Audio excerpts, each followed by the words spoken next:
In the days when wisdom walked slowly and pride ran ahead, there lived a woman known as Madam Coco. Her house stood tall, taller than the others in the village. Its walls were painted bright, its gate was wide, its doors were heavy. And when Madam Coco walked, people made way, not because she was kind, but because she was powerful. The elders used to say, when a person has much, their heart is tested. Inside that same house lived a young girl named Fatima. Fatima came from far away, from a village where the soil was dry and the nights were long. She arrived with nothing, no father, no mother, no voice anyone listened to. Madam Coco took her in, not out of love, but out of convenience. From the first day, Fatima learned the weight of silence.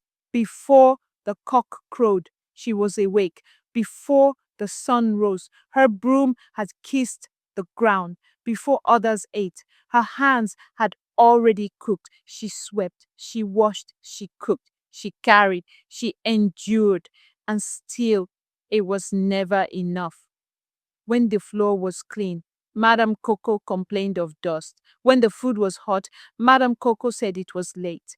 When Fatima rested, Madam Coco called her lazy. Her words were sharp, like thorns. Her voice was loud, like thunder. You are nothing, Madam Coco would say. You eat my food and waste my air. Fatima bowed her head, not because she agreed, but because she understood. Something Madame Coco did not. The elders say, the tree that bends, survives the storm. At night, when the house was quiet and the moon sat gently in the sky, Fatima sat by the small window in her tiny room. She whispered her prayers softly, carefully, with tears resting in her eyes. God of the seen and the unseen, she said, I do not ask for riches. I only ask for peace. I only ask for dignity. Her tears fell, but the earth remembered them. Days passed, slowly, heavily, like tired feet on dry ground. Months passed, then years, and Madame Coco did not notice that no matter how hard life pressed Fatima, her heart did not harden. Fatima spoke gently. Fatima helped neighbors in secret. Fatima shared her little food with animals that had no homes. The elders say kindness is never wasted. It is only delayed. Then one season, everything changed. The rains came late. The earth cracked. The air became heavy. And Madame Coco fell ill. At first, she laughed at the sickness. She said it was nothing. Then she argued with it. She said she was strong, but sickness does not listen to pride. Her legs grew weak. Her voice lost its fire. Her body no longer obeyed her commands. The house that once echoed with shouting became quiet. Visitors stopped coming. Praise stopped knocking. The gate remained closed. Only Fatima remained.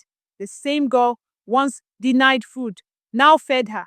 The same girl once insulted, now cleaned her wounds. The same girl once ignored, now stayed awake at night.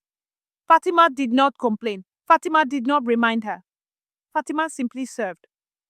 One evening, as the sun rested, Madame Coco watched Fatima prepare her meal.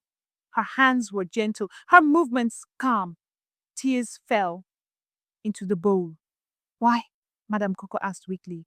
Why do you still care for me? After all I did to you. Fatima paused. Then she said, softly, my mother taught me that bitterness poisons only the cup that holds it. That night, Madame Coco did not sleep. For the first time, she saw herself, not as a powerful woman, but as a human being.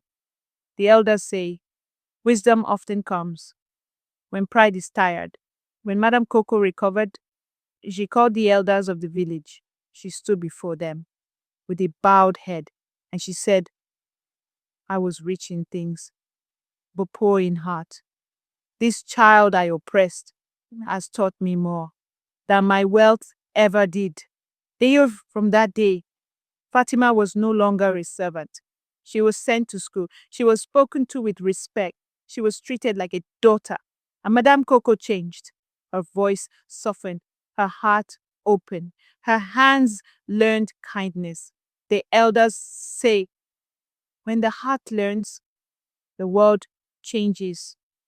And so, the house that once held pain became a place of healing. The girl who once cried in silence now walked with dignity, and the village remembered that power fades, but kindness lives on.